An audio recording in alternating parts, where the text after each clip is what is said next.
नमस्कार, कल 24 मा स्वागत छ। म वीरेन्द्र जैरू। कोरोना महामारीले परम्परागत शिक्षण पद्धतिलाई विस्थापित गरी नयाँ शिक्षण पद्धतिलाई पनि अवलम्बन गर्न आवश्यक रहेको तर्फ निर्देशित गरेको छ। हाम्रो शैक्षिक प्रणाली, नीति, निर्देशिका, पठन पाठनको माध्यम, विद्यालय शिक्षाको दृष्टिकोण र संरचनामा पुनरावलोकन गर्ने अवसर पनि दियो कोरोनाले।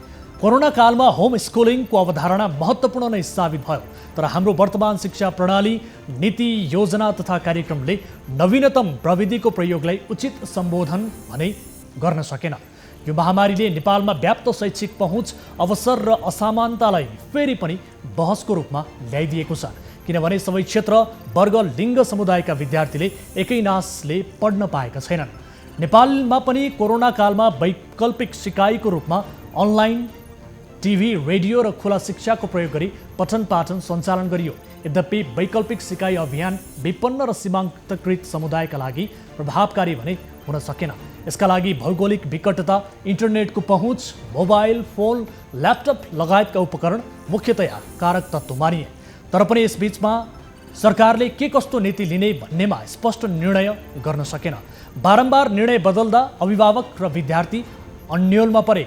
यसकारण पनि सरकारको अपरिपक्व चरित्र र शिक्षा क्षेत्रप्रतिको संवेदनशीलताप्रति प्रश्न उठाउन सक्ने धेरै ठाउँ छन्।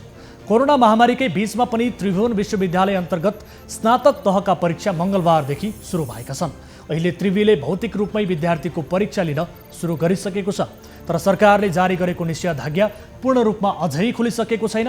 यो अवस्थामा त्रिवीले परीक्षा तालिका सार्वजनिक गरेदेखि नै विद्यार्थीहरू आन्दोलित बनिरहेका छन्। कोरोनाको कहर नसकिएको भन्दै उनीहरूले परीक्षामा सामेल नहुने अडानमा छन्। कतिपय विद्यार्थीहरू आफूहरू परीक्षा हुनुपर्छ भन्ने पक्षमा रहेको, तर भौतिक रूपमा परीक्षा दिँदा स्वास्थ्य सुरक्षाको प्रत्याभूति गराउनु सक्नुपर्ने उनीहरूको माग छ। नो भ्याक्सिन, नो एक्जाम भन्दै उनीहरू यसको विरोध गर्दै टियुमा निरन्तर धरना दिइरहेका छन्। आजको कार्यक्रममा यो फलोअप रिपोर्ट समावेश गर्नेछौँ। यता रूपन्देहीमा एक स्थानीय तहको कार्यालय गोप्य रूपमा सञ्चालन भइरहेको पाइएको छ। आफ्नै भवन हुँदाहुँदै रूपन्देहीको कोटहीमाई गाउँपालिकाले भाडामा कार्यालय सञ्चालन गरिरहेको छ। गाउँपालिकाभन्दा बाहिर भाडामा फ्ल्याट लिएर कार्यालयको गोप्य काम गर्न थालिएको जानकारी पाएका स्थानीयले विकास निर्माणमा अनियमितता गर्न गरेको आरोप लगाइरहेका छन्। आजको कार्यक्रममा यो विशेष रिपोर्ट पनि समावेश गर्नेछौँ। यसबाहेक तपाईँ दर्शक महानुभावहरूसँगको प्रत्यक्ष कुराकानीमा हामी जोडिनेछौँ।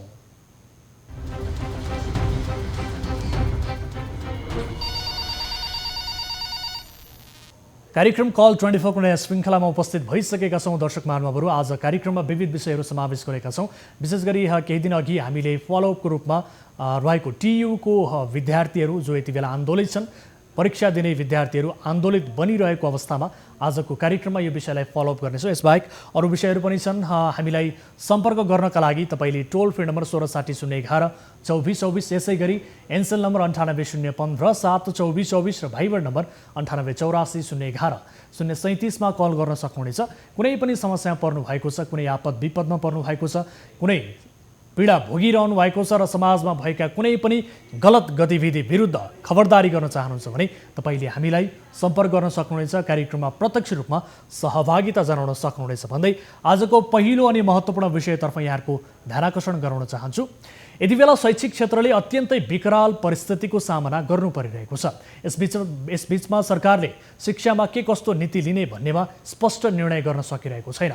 बारम्बार निर्णय बदल्दा अभिभावक र विद्यार्थीमा अन्योलता छाएको छ। यसकारण सरकारको अपरिपक्व चरित्र र शिक्षा क्षेत्रप्रतिको संवेदनशीलताप्रति प्रश्न उठाउने ठाउँ प्रशस्तै छन्। कोरोना महामारीकै बीच पनि त्रिभुवन विश्वविद्यालय अन्तर्गत स्नातक तहका परीक्षा मङ्गलबारदेखि सुरु भएका छन्। अहिले त्रिवीले भौतिक रूपमै विद्यार्थीहरूको परीक्षा लिन सुरु गरिसकेको छ, तर सरकारले जारी गरेको निषेधाज्ञा पूर्ण रूपमा अझै खुलिसकेको छैन। आन्तरिक विमान सञ्चालनमा छैनन्। यस्तो अवस्थामा गाउँघरमा फर्किएका विद्यार्थी कसरी आफ्नो क्याम्पसमा परीक्षा दिन पुग्न सक्छन् भन्दै विद्यार्थीहरूले यो परीक्षा तालिका सार्वजनिक भएदेखि नै प्रश्न गरिरहेका थिए, जति बेला त्रिवीले परीक्षा तालिका सार्वजनिक गरेको थियो। त्रिभुवन विश्वविद्यालय अहिले मुलुकमा कोरोना महामारीको विषम परिस्थिति कायमै रहेको अवस्थामा पनि यो विषयमा विश्वविद्यालयलाई जानकारी हुँदाहुँदै पनि विद्यार्थीको स्वास्थ्य सुरक्षाको प्रत्याभूति नगराई परीक्षा लिन लागेको भन्दै अझै पनि देशभर कतिपय विद्यार्थीहरू आन्दोलित छन्। परीक्षा तालिका सार्वजनिक भएदेखि नै विभिन्न माग राख्दै सङ्घर्षमा रहेका विद्यार्थीहरूले सोमबार प्रिभीका रजिस्ट्रार कार्यालयमा तालाबन्दी नै गरिदिएका छन्। विद्यार्थीहरू भनिरहेका छन् परीक्षा सञ्चालन हुनुपर्छ, तर अहिलेको अवस्थामा भौतिक रूपमा उपस्थिति भएर हामी परीक्षा दिन सक्दैनौँ। स्वास्थ्य सुरक्षालाई ख्यालै नगरी परीक्षा सञ्चालन गर्न लागि उनीहरूको आरोप छ। टिभी जर्नलिस्ट केशव निरौलाको सहयोगमा तयार पारिएको यो विशेष रिपोर्ट हेर्नुहोस्।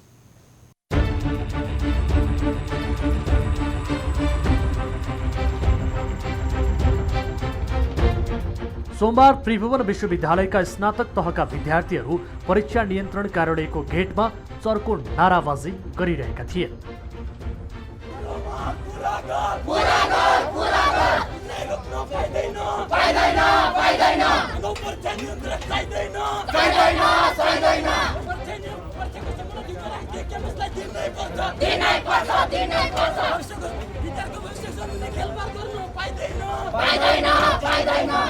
प्रशासन मुर्दाबाद मुर्दाबाद मुर्दाबाद यसको भविष्यमा कुनै खेलबाड गर्न पाइदैन पाइदैन पाइदैन रुक्न पाइदैन पाइदैन पाइदैन। प्रिभीले सेमेस्टर र वार्षिक प्रणालीका परीक्षा सञ्चालन गर्न परीक्षाका बारेमा सूचना प्रकाशित गरेदेखि नै विद्यार्थीहरूले असन्तुष्टि प्रकट गरिरहेका छन्। टियु अगाडि धरना दिनु अहिले विद्यार्थीका लागि दैनिक नै बनेको छ। हामीले एक्जाम क्यान्सल होस् भन्न खोजे होइन नि त, वैकल्पिक विधि अपनाइयोस् भन्ने मात्रै हो। हामीले एक्जाम हुनुपर्छ तर वैकल्पिक विधि अपनाउनु पर्यो। यदि टियुलाई केही टाइम चाहिन्छ वैकल्पिक विधिको लागि व्यवस्थापन गर्नको लागि, हामीसँग केही टाइम चाहिन्छ भने हामी चाहिँ त्यो दिन सक्छौँ, तर हामी फिजिकल रूपमा उपस्थित भएर एक्जाम दिन सक्दैनौँ भन्ने हाम्रो माग हो सर। पछिल्लो 3 वर्षदेखि हामी एक्जाम होस् भनेर लागिरहेका छौँ। हामीले 3 वर्ष लस गरिसक्यौँ। प्रथम वर्षमा नै 3 वर्ष पस्नु भनेको यो हाम्रो लागि पनि गाह्रो कुरा हो। हाम्रो पनि एम हुन्छ, हामीले केही गर्नको लागि नै यसरी गरिरहेका हुन्छौँ है। तर यदि फिजिकल एक्जाम नै लिनु थियो, अहिलेको जसरी नै मापदण्ड फलो गरेर त्यति बेला गर्न सकिन्थ्यो भनेपछि योभन्दा अघिल्लो वर्ष किन भएन? हाम्रो एक्जाम हुनुपर्ने भनेको पुसभन्दा अगाडि हो, अहिलेसम्म किन भएन? कोरोनाको कहर नसकिएको भन्दै उनीहरूले परीक्षामा सामेल नहुने अडान लिएका छन्। परीक्षा सञ्चालन हुनुपर्ने पक्षमा आफूहरू रहेको तर स्वास्थ्य सुरक्षाको प्रत्याभूति गराउनु पर्ने माग उनीहरूको छ। खोपको व्यवस्था हुनु पर्यो, परीक्षार्थीहरूको चाहिँ जिम्मा लिन पर्यो। 2,50,000 जना हुनुहुन्छ एक्जाम दिने होइन, अनि उहाँहरूको हिजो वार्षिक 62 वार्षिक उत्सव भयो। उहाँहरूले जम्मा 1000 जना भएर त भेला भएर वार्षिक उत्सव गर्न सक्नुहुन्न भने, अनलाइनबाट गर्नुहुन्छ भने हाम्रो 2,50,000 स्टुडेन्टहरू हजारौँको सङ्ख्यामा हुन्छ कि हुँदैन? अनि उहाँहरूको सम्भव हुन्छ एक्जाम दिने? अधिकांश विद्यार्थीले खोप लगाइसकेका छैनन्। खोपको पनि उहाँले व्यवस्था नगरिकन खोपलाई चाहिँ 2 चरणको खोप छ, त्यो 2 चरणको खोप पनि लगाउनु पर्थ्यो, त्यो पनि लगाउनु भएको छैन। अब खोप नलगाएको विद्यार्थी यतिकै गयो भने त्यो पनि खतरा छ। खोपको पनि व्यवस्था हुनु पर्यो। ल ठिक छ, अब त्यो पनि भएन, उहाँहरूले फिजिकलै गराउनुहुन्छ भने त्यसको लागि चाहिँ उहाँहरूले लिखित प्रमाणित ग्यारेन्टी दिनु पर्यो कि भोलिको दिनमा यदि कुनै पनि विद्यार्थीलाई त्यस्तो किसिमको स्वास्थ्य समस्या देखा परेमा त्यसको सम्पूर्ण जिम्मेवारी, त्यसको सम्पूर्ण खर्च चाहिँ टियुले लिनेछ, या त फेरि चाहिँ शिक्षा मन्त्रालयले लिनेछ, या त फेरि चाहिँ हाम्रो सिएमसी जो हाम्रो चाहिँ छन् उहाँहरूले लिनुहुन्छ। किनकि हामी सबै टियुमा पढ्ने विद्यार्थीहरू चाहिँ निम्न वर्गको विद्यार्थी हौँ भन्ने कुरा चाहिँ हामीलाई लाग्छ। नो भ्याक्सिन नो एक्जाम भन्दै अडान लिइरहेका विद्यार्थीहरूले त्रिभुवन विश्वविद्यालयमा सोमबार तालाबन्दी नै गरेका छन्। उनीहरू भन्छन् कोरोनाको महामारीको जोखिम कायमै रहेकाले अहिलेको अवस्थामा वैकल्पिक वा आङ्गिक क्याम्पस मार्फत परीक्षा सञ्चालन हुनुपर्ने उनीहरूको माग छ। विभिन्न आङ्गिक क्याम्पसहरूले मान्दाखेरि पनि हामीले गराउन सक्छौँ भन्दै पनि त्रिभुवन विश्वविद्यालयले के भनेको छ भने हामी एक्जाम गराएरै छोड्छौँ। अनि के भने गराउनुहोस् तपाईँहरू, तर वैकल्पिक विद्यार्थी खोज्नुहोस्, हामी वैकल्पिक खोजेर मात्रै गराउनुहोस्, र विद्यार्थीको भविष्यसँग नखेलिदिनुहोस् भन्ने मात्रै हाम्रो माग भनेको अनलाइन गर्न सक्नुहुन्छ भने अनलाइन, यदि सक्नुहुन्न भने हामीले प्रत्येक जुन कलेजहरू छ नि टियु एफेक्टेड कलेजहरू, उहाँहरूले चाहिँ आफ्नो कलेजको स्टुडेन्टहरूलाई चाहिँ एक्जाम लिनु भनेको। यसरी कति दिन अनियोल हुने सर? कति दिन हुने? हामी पनि छ, जिम्मेवारी छ, पढ्नुपर्ने छ, सबै छ। 3 इयर्स भइसक्यो, कसैको केही सपना होला, छिटो भइदियो भने हामीलाई पनि त्यही हो। यसअघि 2077 सालको वार्षिक परीक्षा प्रणाली अन्तर्गत 3-4 वर्षीय स्नातक तहहरू द्वितीय वर्ष मानविकी, शिक्षाशास्त्र, व्यवस्थापन संकाय र विज्ञान तथा प्रविधि अध्ययन संस्थानका नियमित आंशिक मौका एवं प्राइभेट परीक्षा कोभिडका कारण स्थगित भएको थियो। तर अहिले पनि कतिपय जिल्लामा निषेधाज्ञा जारी नै रहेको र कोरोनाको जोखिम कम नभएको भन्दै विद्यार्थीहरूले टियुले आफू अनुकूल तालिका सार्वजनिक गरेर विद्यार्थीको जीवनमाथि खेलवाड गर्न खोजेको आरोप लगाएका छन्। भौतिक रूपमा परीक्षा नै लिनु थियो भने यसअघि नै नियमित परीक्षा किन स्थगित गरिएको भन्दै आक्रोशित समेत छन् विद्यार्थीहरू। अहिलेसम्म हामी कति दिन आयौँ, हामीले कसरी कुरा गर्छौँ त्यो पनि तपाईँलाई थाहा छ। हजुरहरूले 2 मिटरको डिस्टेन्समा बस्नुहोस् भन्दा अहिले हो सर, अघि पनि सबै छरिएर बसेका थियौँ राइट। अनि तपाईँहरूले भित्र जाँदाखेरि जो जानु 2-3 मिटरको टाढा डिस्टेन्स गरेर जानुहोस् भन्दा हामीले केही भनेनौँ। किनकि त्यो हामीलाई थाहा छ सर, कोरोनाको डर अहिले विश्वभरि फैलिएको छ। विद्यार्थीहरूलाई मात्रै छुँदैन भने कोरोनाले कुनै पनि ग्यारेन्टी लिएको छैन र टियुले पनि लिएको छैन होइन। हामीलाई के गर्नु सर, सरसँग कुरा गर्न दिनुहोस्।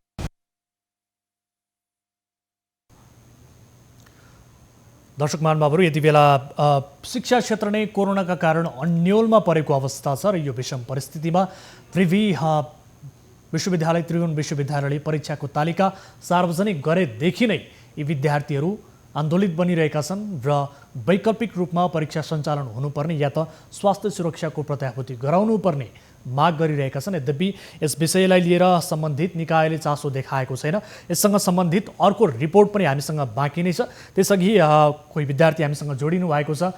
आज विद्यार्थी र त्रिवी बीच केही वार्ता हुने, यस विषयलाई लिएर छलफल हुने पनि भनिएको थियो। यद्यपि आजबाट परीक्षा समेत सुरु भएको अवस्था छ र बिहान 10 बजे परीक्षा नियन्त्रकले आफूहरूले विद्यार्थीहरूलाई छलफलका लागि बोलाएको भनेर हिजो हामीले स्थलगत रूपमा रिपोर्टिङ गरिरहँदा जानकारी समेत दिनुभएको थियो। त्यो छलफलमा के कुराकानी भयो अथवा छलफल भयो भएन यसबारे थप कुराकानी गर्ने हामी कोसिस गरिरहेका छौँ। र यति बेला विद्यार्थी हामीसँग जोडिनु भएको छ, उहाँसँग कुराकानी गर्ने प्रयास गरौँ।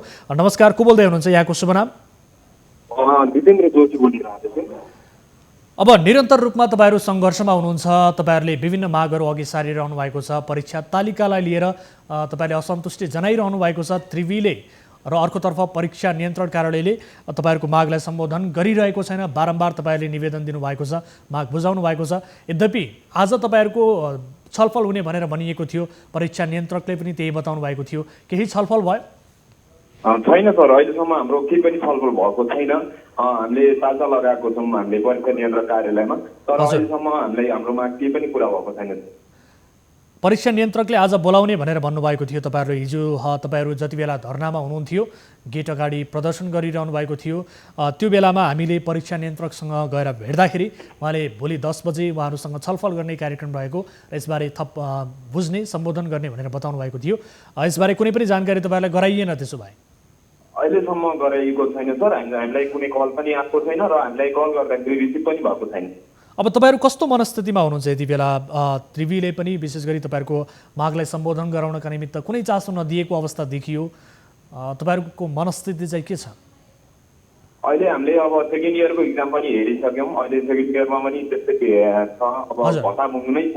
जता हेर्ने हो भने 25 जना होइन, 41 जना, 50 जना एउटै हलमा राखेको छ होइन।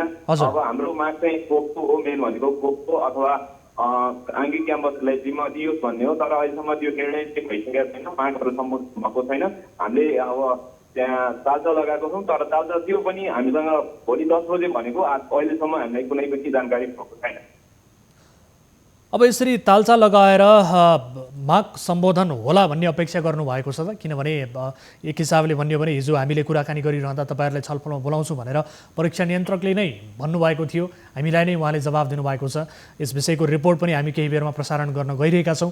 अब यसरी तपाईँहरूको माग सम्बोधन होला, तपाईँले जुन किसिमको माग राख्नु भएको छ वैकल्पिक प्रणाली मार्फत र आङ्गिक क्याम्पसलाई जिम्मेवारी दिएर परीक्षाहरू सञ्चालन गर्नुपर्छ भन्ने तपाईँहरूको माग जुन छ, अर्कोतर्फ स्वास्थ्य सुरक्षाको ग्यारेन्टी गर्नुपर्छ, प्रत्याभूति गराउनुपर्छ भन्ने जुन माग छ, यो सबै मागहरू पुरा होला भन्ने तपाईँले अपेक्षा गर्नुभएको छ त? हामीले टियुबाट आशा राखेको त्यही नै हो। हाम्रो जिम्मेवारी लियो, हाम्रो भोलिको दिनमा कसैलाई केही पनि नहोस्, कसै स्टुडेन्टले पनि भोलिको दिनमा तलमाथि नहोस्, कसै स्टुडेन्टले पनि तलमाथि नहोस् भन्ने चाहिँ हाम्रो मेन माग हो होइन।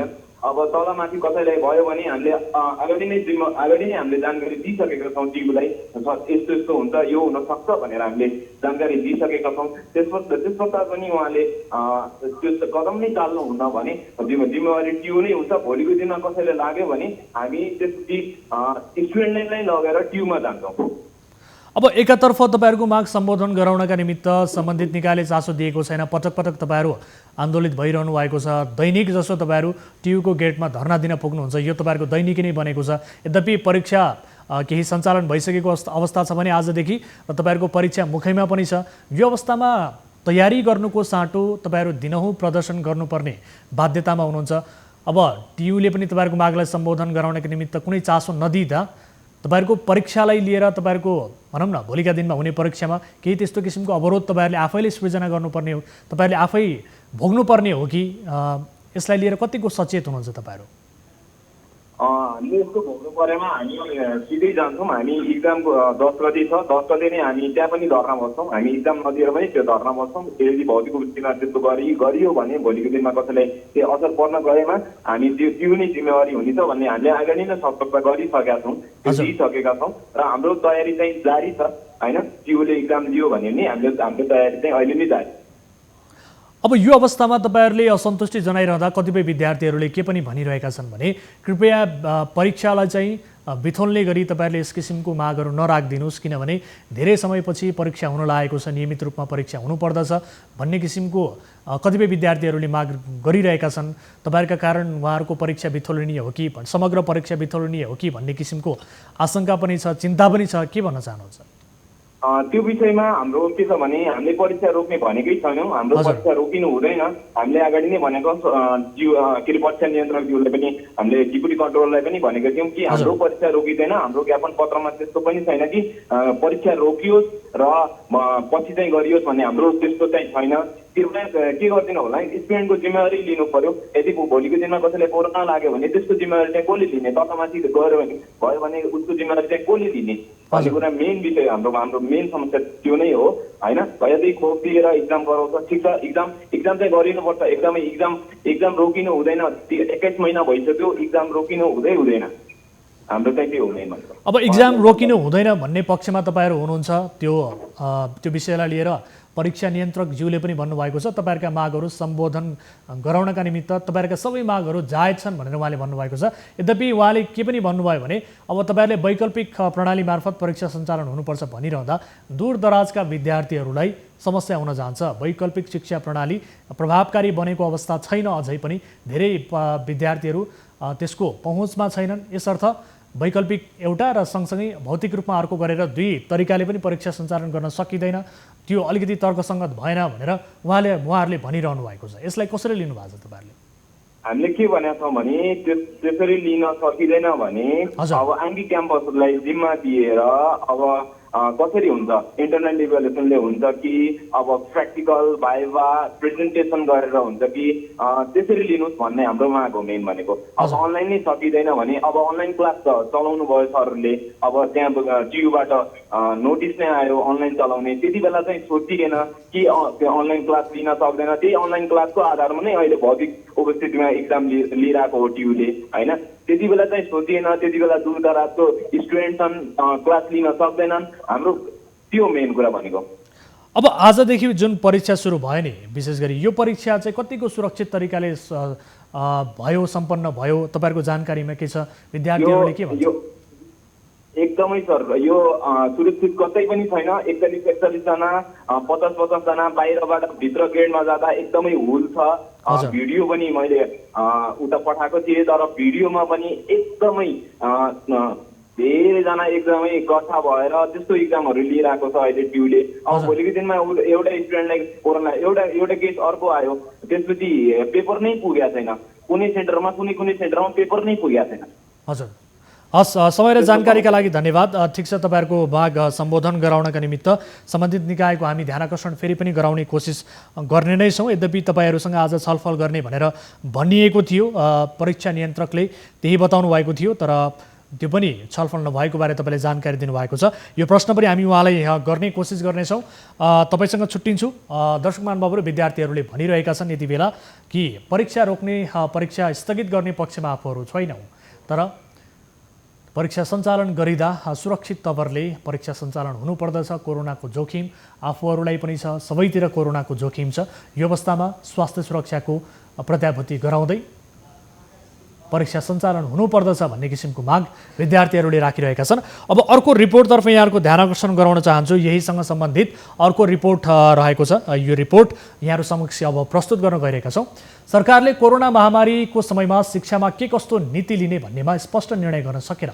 बारम्बार निर्णय बदल्दा अभिभावक र विद्यार्थीमा निकै अन्योलता छायो। यसकारण पनि सरकारको जुन किसिमको शिक्षाप्रतिको संवेदनशीलता हुनुपर्ने थियो, यो संवेदनशीलताप्रति धेरै प्रश्नहरू उब्जिएका छन् र यति बेला शिक्षा मन्त्रालय समेत अभिभावकविहीन अवस्थामा छ।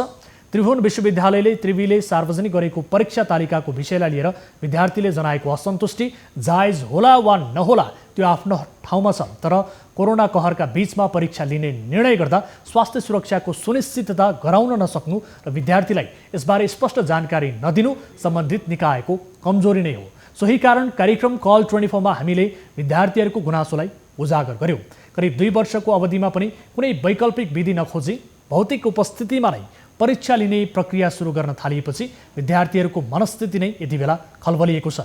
यद्यपि कतिपय विद्यार्थीहरूले त्रिवीको यो निर्णयको स्वागत पनि गरेका छन्, तर विद्यार्थीहरूमा देखिएको यी सबै अन्योलताको प्रश्नको जवाब खोज्न सम्बन्धित निकायबाट हामीले प्रयास गरेका छौँ, तर शिक्षा मन्त्रालय अभिभावक सङ्घसँग हामीले यसको जवाफ लिए पनि परीक्षा नियन्त्रण कार्यालयसँग जवाब पाउन भने केही सकस नै परेको छ।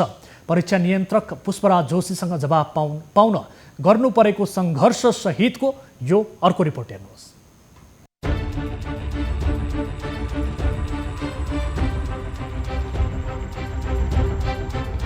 कार्यक्रम कल 24 मा हामीले साउन 2 गतेको श्रृङ्खलामा प्रिभीको परीक्षा तालिकालाई लिएर विद्यार्थीहरूले असन्तुष्टि जनाइरहेको विषय उजागर गरेका थियौँ। विद्यार्थीहरूलाई कोरोना संक्रमणको समयमा भौतिक रूपमा उपस्थित गराई परीक्षा लिने तयारी गरेदेखि नै विद्यार्थीहरू आन्दोलित थिए।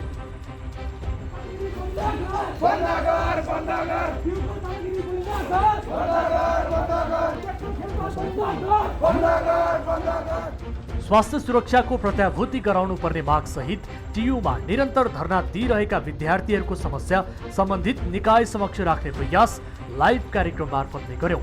यस क्रममा अभिभावक सङ्घले राज्यले विद्यार्थीहरूलाई खोपको व्यवस्था गर्न नसकेको अवस्थामा सूचना मात्र प्रवाह गर्ने, शिक्षक तथा विद्यार्थीहरूलाई खोपको व्यवस्था गर्छौं भन्ने तर उनीहरूको सुरक्षाको विषयमा गम्भीर नबन्नु विडम्बना नै भएको बतायो। कोरोना कालको अवस्थामा एकैपटक परीक्षा हुन्छ भनेर भन्नु गैर जिम्मेवारी भएको अभिभावक सङ्घका अध्यक्ष केशव पुरीको धारणा थियो।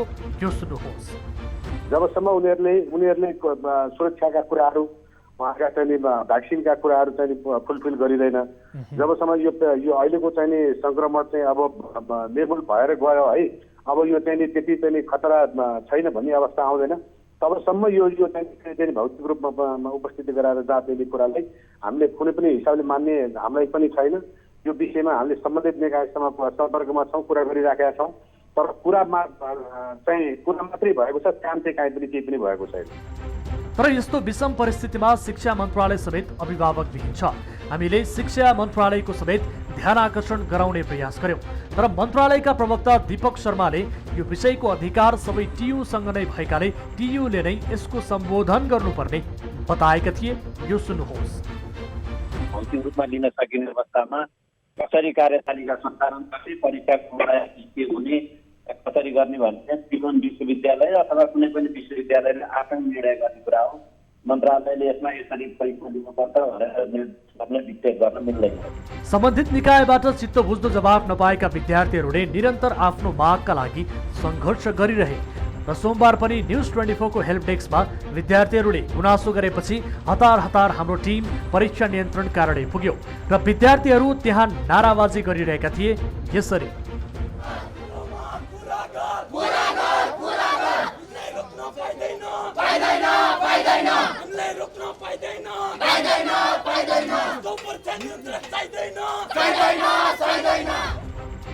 विद्यार्थीहरू परीक्षा नियन्त्रकबाट आफ्नो जवाफ चाहिरहेका थिए, तर विद्यार्थीहरूलाई प्रहरीले गेटमा नै रोकिरहेको थियो।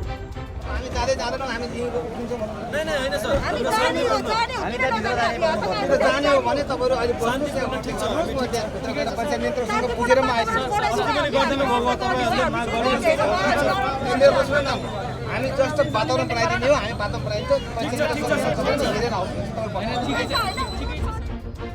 त्यसपछि विद्यार्थीहरूको प्रश्नको जवाब खोज्न हामी परीक्षा नियन्त्रकलाई भेट्न गयौँ, तर परीक्षा नियन्त्रक पुष्पराज जोशीको कार्यकक्षमा विद्यार्थीहरूले तालाबन्दी गरिदिएका थिए। यद्यपि परीक्षा नियन्त्रक जोशी लेखा शाखामा रहेको जानकारी पाएपछि हामी उनलाई भेट्न लेखा शाखामै पुग्यौँ, तर त्यहाँ शाखामा रहेका कर्मचारीहरूको हरकत अनौठो देखियो। परीक्षा नियन्त्रक जोशी शाखामै हुँदा पनि त्यहाँ नभएको र कतै बाहिर गएको हुन सक्ने भन्दै कर्मचारीले झुट बोले, तर परीक्षा नियन्त्रक भित्रै उपस्थित रहेको जानकारी हामीले पाइसकेका थियौँ। एकपल्ट मलाई भनिदिनुहोस् 2 मिनेट समय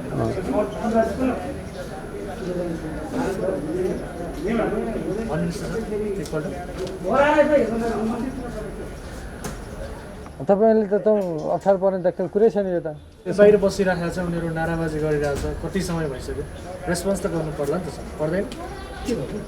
खोइ अब त गुरु चाहिँ हामीलाई थाहा भएन। साइड तर तपाईँले झुट किन बोल्नुभयो? जो सर भित्र आउँदा छैन किन हुनुभयो त? भित्र त्यत्रो सर बसिरहनु भएको छ। यी सबै कुराहरू भइसकेपछि अन्ततः शाखाभित्र रहेका परीक्षा नियन्त्रक जोशीसँग हामीले विद्यार्थीको प्रश्नको जवाफ दिएरै छाड्यौँ। यो विषम परिस्थितिमा विद्यार्थीहरूले राखेको माग जायज भए पनि अनलाइन परीक्षा सम्भव नभएको उनको तर्क थियो। साथै उनले मङ्गलबारदेखि सञ्चालन भएको स्नातक तह दोस्रो वर्षको र यसै महिनाको 10 गतेदेखि सञ्चालन हुने स्नातक तह प्रथम वर्षको परीक्षामा सहभागी हुने सम्पूर्ण परीक्षार्थीलाई स्वास्थ्य मापदण्ड अपनाई परीक्षामा सहभागी हुन अनुरोध समेत गरे। अब अहिले तेस्रो भेरिएन्टको पनि समस्या अब सङ्केत देखिरहेछ। यो बिचमा यो परीक्षा सक्न पायो भने यो फर्स्ट इयर जुन लामो समय परीक्षाबाट वञ्चित भयो, यसलाई चाहिँ पार गर्न पायो भने सेकेन्ड इयर अलि चाँडै गरेर हामी यो 2 वर्ष जुन ग्याप भएको छ त्यसलाई 4 वर्षको अवधिमा मिनिमाइज गर्दै लाने सोचमा हामी अगाडि बढे हुनाले सबै विद्यार्थी भाइ बहिनीहरूको के भने काठमाडौँमा त अनलाइनबाट जान सक्छ केही विद्यार्थी, तर एउटै परीक्षा 2टा मेथडबाट गऱ्यो भने कसलाई राम्रो भन्ने त्यो फरक छ नि त। मेन कुरो कोही अनलाइनबाट गर्ला, कोही फिजिकली गर्छ। त्यो सम्भव के हो त? इभ्यालुएसनको प्याटर्न के हुने, अनलाइनलाई कसरी चाहिँ व्यवस्थित गर्ने। हामीले क्याम्पसहरूलाई पनि लिनु प्रयत्न गरेका थियौँ, तर सबै क्याम्पसमा अनलाइनको एक्सेस छैन। त्यो हिसाबले हामीले पाइपर्ने ठाउँमा जिल्लामा होम सेन्टरै राखेर पनि परीक्षा केन्द्र दिएर उनीहरूलाई दिएका छौँ भने त्यही अनुसार सबैले सहयोग गरेर यो परीक्षामा सामेल हौँ। अहिलेको अवस्थामा बचेर सिसिएमसीसँग पनि हामीले अनुरोध गऱ्यौँ, हाम्रो बाध्यता बुझेर उहाँले पनि ल परीक्षालाई स्वास्थ्य मापदण्ड अपनाएर सञ्चालन गरौँ भनेर चाहिँ अनुमति दिइसक्नु भएको हुनाले यो परीक्षा सेकेन्ड इयरका 2टा विषय बाँकी छन्, कसैको एउटा छ, कसैको 2टा छ। त्यो परीक्षा हेरौँ, 10 गतेदेखि फर्स्ट इयरको पनि गरौँ। गरिसकेपछि सेकेन्ड इयरको जुन पढाइ यथावत चलेको थियो त्यसलाई कन्टिन्यू गरौँ। चैतमा सेकेन्ड इयरको परीक्षा दियो भने करिब हामी मेकअपको अवस्थामा पुग्छौँ भन्ने हिसाबले हामीले यो तयारी गरे हो। अहिले कयौँ विद्यार्थीहरू परीक्षाको विषयलाई लिएर अन्योलमा छन्। सरकारको स्पष्ट नीतिको अभावका कारण स्वास्थ्य सुरक्षाको चिन्ता विद्यार्थीहरूले गरिरहेका छन्।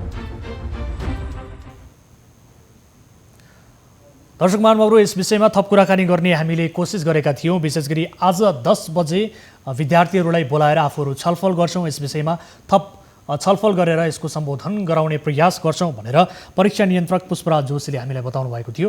उहाँसँग यसबारे थप अपडेट लिने हाम्रो कुराकानी पनि भएको थियो, त्यसका लागि समय पनि लिएका थियौँ। यद्यपि उहाँको टेलिफोन यति बेला लागिरहेको छैन।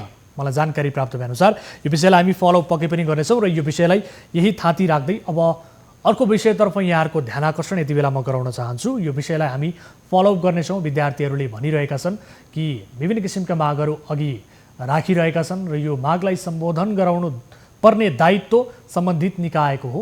त्यसकारण सम्बन्धित निकायले उनीहरूलाई सम्झाइ बुझाइ परीक्षामा सही र सुरक्षित तरिकाले सहभागी हुने वातावरण बनाउनु पर्दछ। त्यसकारण पनि हामीले यो विषय कार्यक्रममा उजागर गरेका हौँ र विद्यार्थीहरूले पनि यही भनिरहेका छन् कि परीक्षा दिनुपर्छ भन्ने पक्षमा आफूहरू छौँ। परीक्षा रोकिनुपर्छ, परीक्षा स्थगित हुनुपर्छ भन्ने किसिमको पक्षमा आफूहरू छैनौँ, किनभने आफूहरूको धेरै वर्ष खेर गइसकेको छ। एक हिसाबले भन्ने हो भने त्यो अवस्थामा आफूहरूले परीक्षा दिन पाउनुपर्ने माग छ, तर सुरक्षित तरिकाले आफूहरूले परीक्षा दिन पाउनुपर्ने र आफ्नो स्वास्थ्य सुरक्षाको प्रत्याभूति गराउनुपर्ने र यसका लागि टियुले केही बोल्नुपर्ने उनीहरूले माग गरिरहेका छन्।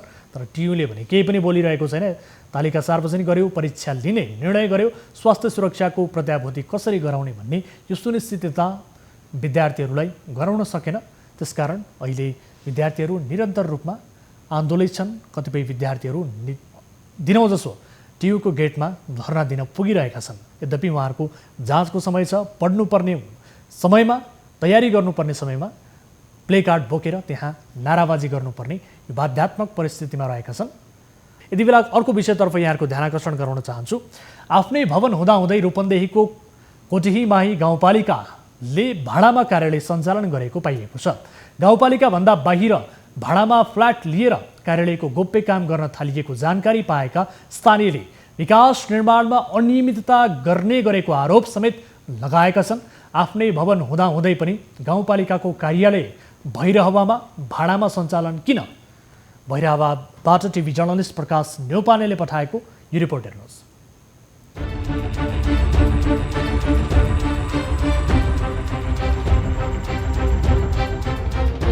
रूपन्देहीको मायादेवी गाउँपालिका 8 मा रहेको यो 3.5 तला घरको पहिलो तलामा कोटहीमाई गाउँपालिकाको गोप्य कार्यालय छ।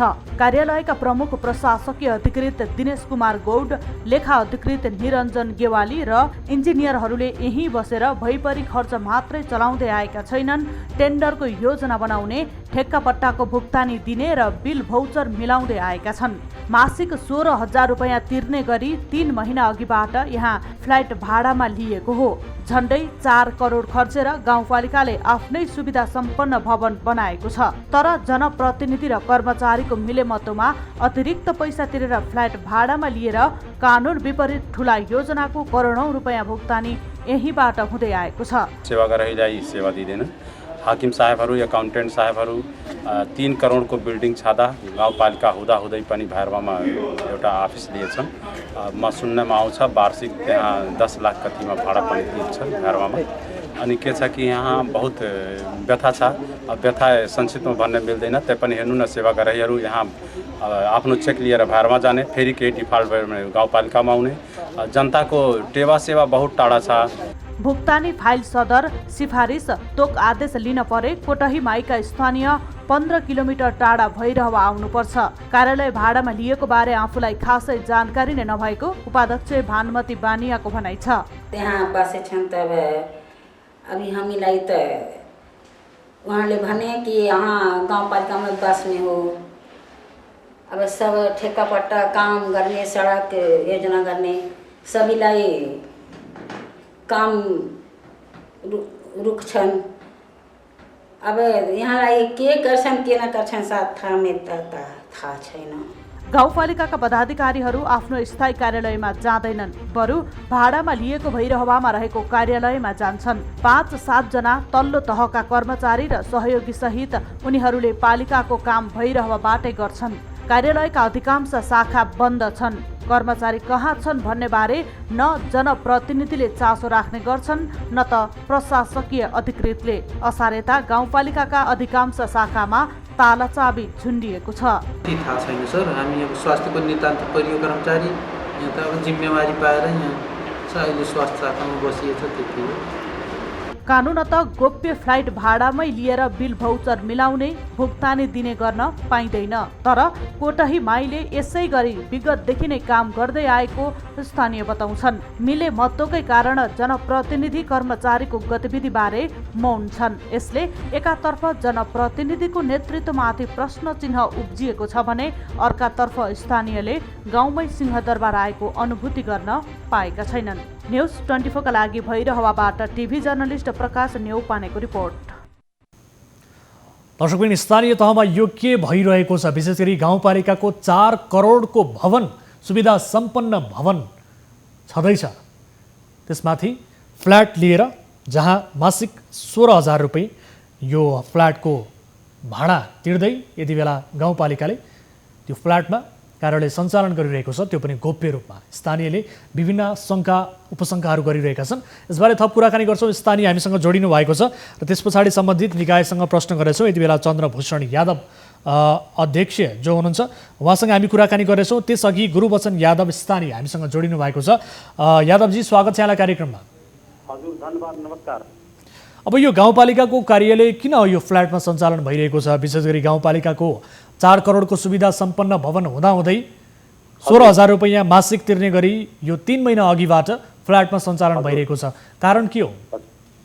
अब यस्तो छ सर कि यो हाम्रो कोटाहीमाई गाउँपालिका एकदम ब्रह्मलुट गर्दैछ, भ्रष्टाचारमा चुरुलुमा डुबेको छ। हजुर, है सर। के छ कि केही दिन अगावै हामी साल्सा पानी लगाएको थिए सरले जुन कुरा उठान गर्नुभयो नि, भैरवामा कार्यालय खोल्ने, मासिक 16,000 भाडा दिने, होइन। अनि के छ कि सर भैरवामै हाम्रो एकाउन्टेन्ट साहेब बस्नुहुन्छ, हाम्रो हाकिम साहेब त्यही बस्नुहुन्छ, अनि त्यही प्राविधिक इन्जिनियर साहबहरू बस्नुहुन्छ। यो हजुर कल्पना गर्नुहोस्, यो आर्थिक वर्ष अन्ततिर जाँदाखेरि त यहाँ बसेर काम गर्नुभन्दा जनतालाई यति दुःख छ सर। अब के भन्ने, यही प्रमुख कारण हो कि त्यहाँ बस्छन् त त्यहाँ कम्प्युटर पनि त्यही राखेछन् हजुरको, होइन, प्रिन्टिङ मसिनहरू त्यही राखेछन्। टेन्डर यहाँसम्म कि हजुर जुन टेन्डर ठुला ठुला छन् नि, 40 लाख 50 लाख 1 करोडको हजुरको गाउँपालिकाको, होइन, त्यहाँ टेन्डरका जम्मै चाहिँ टेन्डरका चाहिँ भए गरेको हजुरको योजनाका दुनियादारी त्यही जम्मै राख्छन्। किनभने त्यहाँ कोही पनि जाँदैनन्, सेक्रेट ठाउँमा भैरवामा राखेछन्। म सुनेछु सर, म आफू पनि गएको छैन त्यहाँ। त्यहाँ किन राख्छन् भने आफू आसेपासे जान्छन्, अनि चेक काट्छन्, अनि रमाइलो गर्छन्, त्यही हो। यहाँसम्म कि हजुरको यो हाम्रो गाउँपालिकामा यो हजुरको प्रधानमन्त्री रोजगारवाला जुन कार्यक्रम छ नि सर 100 दिनको, हजुर, यो 51 लाख रुपियाँ आएछ हजुरको। अनि 51 लाखमा कसैले 10 दिनको काम गराएर 100 दिनको फिल गरेर उसको नाम पठाएछन्, होइन। 34 जना कति छन् त्यो पनि खाइसकेछन् हेर्नु सर, बिल भरपाई गरेर।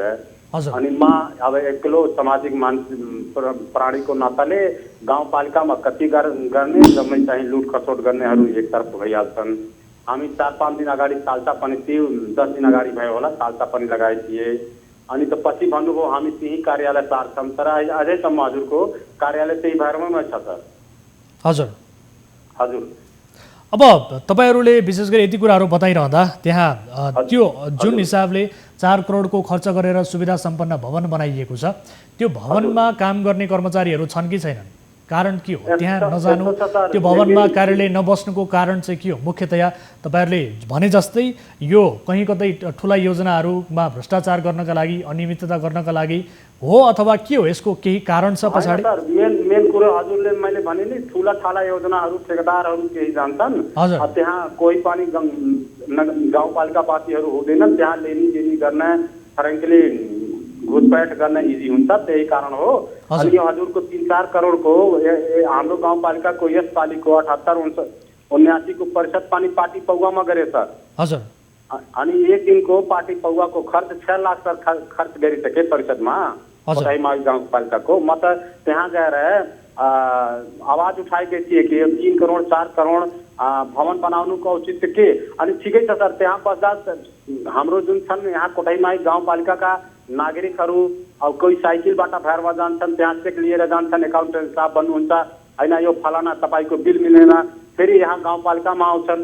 यो तरिकाले सर त पुरा हाम्रो रूपन्देहीमा यस्तो कुनै एउटा गाउँपालिका छैन जुन आफ्नो गाउँपालिका परिषद आफ्नो गाउँपालिकामा नगरेको, सबै आफ्नै गाउँपालिकामा गरेका हुन्। यहाँसम्म कि जुन मर्चवारी देवी गाउँपालिका छ उसको आफ्नो निजी भवन छैन, तैपनि उसले त्यही आफ्नै गाउँपालिकामा गरेको। अनि यो हाम्रो कोटाहीमाईको आलियातान 4 करोडको बिल्डिङ छ, एसी छ, दुनियादारी छ, त्यो जम्मै थोक सुख सुविधा भएपछि पनि त्यही बस्छन्। अनि एकाउन्टेन्ट साहबलाई सोद्धा किन त्यहाँ बस्नुहुन्छ भन्छन् कि हाम्रो यहाँ नेट टिप्दैन। अनि नेटको लागि हजुरको नेटको लागि 8 लाख रुपियाँ छुट्याएछ गाउँपालिकाले, किताबमा हेर्नुहुन्छ भने 77-78 को 8 लाख रुपियाँ विनियोजन गरेछ। मैले सोधेँ के को लागि 8 लाख हो? इलाका प्रशासनका हाकिम साहब हाम्रो त्यही बस्नुहुन्छ, इलाका प्रहरीका कार्यालयका एकाउन्टेन्ट साहब त्यही बस्नुहुन्छ, तर यहाँहरू नेटको कारण देखाएर जनतालाई एकदम हैरानी सासुती गरिराखेछन् सर। अब हजुरहरूले यो अलि उठान गरिदिनु पर्यो। हामी नागरिकहरूलाई ध्यानमा राखेर, यहाँका नागरिकहरू बहुत पीडित छन् हजुर। कुनै सञ्जालबाट या केहीबाट यहाँ आफै हजुर इन्भेस्टिगेसन गरे हुन्छ, पत्ता लगाए हुन्छ कि वास्तवमा कोठहीमाई गाउँपालिकाको दशा के छ। हस् यादवजी, तपाईँको यी प्रश्नहरूको जवाफ हामी खोज्ने कोसिस गर्नेछौँ। यति बेला गाउँपालिका अध्यक्षले हाम्रो फोन उठाउनु भएको छैन, उपाध्यक्षज्यूले पनि हाम्रो फोन उठाउनु भएको छैन। प्रमुख प्रशासकीय अधिकृतले भने हामीसँग कुराकानी गर्दा गर्दै, हाम्रो टिमका साथीहरूसँग कुराकानी गर्दा गर्दै उहाँले यसबारे नबोल्ने बताउनु भयो र त्यस पछाडि उहाँले अहिले फोन आफ्नो व्यस्ततामा राख्नु भएको छ। खैर यो विषयको जवाब स्पष्ट भयो नि, नबोल्ने भनेर स्पष्ट भयो नि। हाम्रो दिनेश कुमार गौडजी कस्तो हाकिम हो, अब पुरा जग जाहिर छ। उहाँ परासीबाट हाम्रो गाउँपालिकाको 10 लाखको भाडाको गाडी छुट्याउनु भएछ सर, हैन? अनि उहाँ दिनहुँ 70,000 प्रति महिना गाडीको पैसा लिएर परासी जानुहुन्छ। मैले यो कुरा सिडिओ साहबलाई राख्दा उहाँ जान पाउनुहुन्न भन्नुभयो। तर अब कुनै दिन आउने भविष्यमा यदि वो गाडी प्रयोग गर्नुहुन्छ भने हाम्रा नागरिकहरू उनको गाडी रोक्छन् कि यो 70,000 को गाडी प्रति महिनाको एउटा सानो ट्याक्सी लिएर देखाएर खाइराखेछन्। अनि 20,000 त्यसैबाट गापा अध्यक्षजी लिनुहुन्छ, 20,000 चाहिँ हाम्रो दिनेश गौडजी लिनुहुन्छ। अनि मैले माग्दा कि प्रपोजल देखाउनुहोस् गाडीको एकुरेट भाडा कति हो, दिँदै दिनुहुन्न। राइट टु इन्फर्मेसन जुन धारा छ। ठिक छ यादवजी, ठिक छ, तपाईँहरूका यी प्रश्नहरूको जवाफ जनप्रतिनिधिहरूले दिनै पर्छ। तपाईँहरूको मत लिएर त्यो ठाउँमा पुगेका जनप्रतिनिधिले जनताको प्रश्नको जवाफ हामी दिँदैनौँ, दिन मिल्दैन भनेर भन्न पाइँदैन। उहाँहरूले जवाफ जसरी पनि दिनुपर्छ र यसको जवाफ हामी पक्कै पनि खोज्नेछौँ। तपाईँहरूको प्रश्नको जवाफ हामी खोजेरै छोड्नेछौँ। समय र जानकारीका लागि यहाँलाई धेरै धेरै धन्यवाद। हजुरलाई पनि बहुत बहुत धन्यवाद। हाम्रो यस्तो विकट ठाउँबाट हजुरले जुन 2-4 शब्द गाउँपालिकामा भए गरेको भ्रष्टाचारको सम्बन्धमा राख्ने अवसर दिनुभयो, हजुरको सम्पूर्ण टिमलाई मुरी धन्यवाद छ सर। हस् धन्यवाद। दर्शकगण, यस विषयमा हामीले सम्बन्धित निकायका व्यक्तिहरूसँग कुराकानी गर्ने कोसिस गरेका थियौँ। विशेष गरी गाउँपालिका अध्यक्ष चन्द्रभूषण यादव, उहाँको फोन उठेको छैन र सँगसँगै उपाध्यक्ष भानमती बानिया, उहाँको पनि फोन उठेन र प्रमुख प्रशासकीय अधिकृत दिनेश कुमार गौड, उहाँको फोन उठेको थियो। हाम्रो टिमका साथीहरूले कुराकानी गर्नुभयो, विषयवस्तुबारे जानकारी गराउनुभयो र उहाँले बोल्दैन भन्नुभयो। त्यस पछाडि फोन काटेर व्यस्त राख्नु भएको छ। यद्यपि यसको जवाफ हामी लिएरै छोड्नेछौँ भन्दै आजका लागि कार्यक्रमको निर्धारित समय पनि सकिएको छ। कुनै समस्या पर्नु भएको छ भने हाम्रो टोल फ्री नम्बर 1660112424, यसै गरी एनसेल नम्बर 980115 72424 र भाइबर नम्बर 98848011 037 मा 24 घण्टा हाम्रो 24 हेल्प डेस्कमा कल गर्न सक्नुहुनेछ र आफ्ना समस्याहरू गुनासोहरू टिपाउन सक्नुहुनेछ भन्दै आजका लागि बिदा हुन्छौँ। हामी निरन्तर न्युजमा छौँ। नमस्ते।